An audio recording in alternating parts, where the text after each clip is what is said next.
Le perfectionnisme. Je vais vous parler de cette perfectionnisme non pas comme une qualité, parce que ça c'est magnifique, mais comme une prison.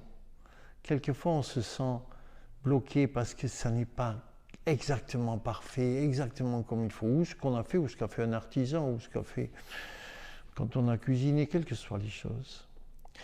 Vous avez, quand vous regardez un petit enfant, il y a un âge de « Non maman, pas comme ça, c'est comme ça, mamie elle l'a dit ».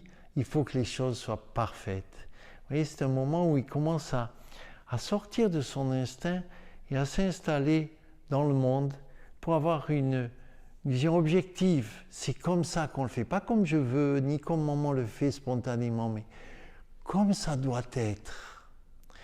Si on est à ce moment-là, ça s'est mal passé, on peut avoir deux fonctions.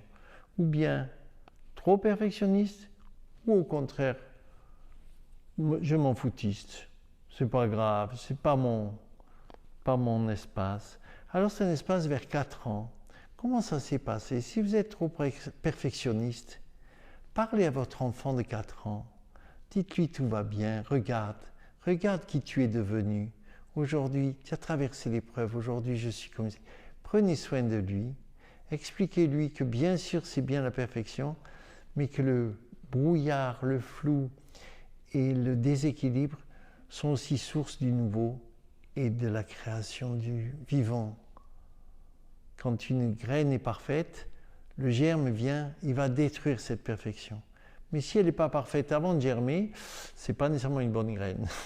Donc il y a l'époque de la perfection et l'époque du dérangement.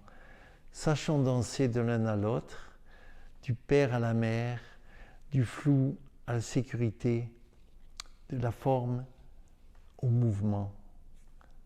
Bonne suite.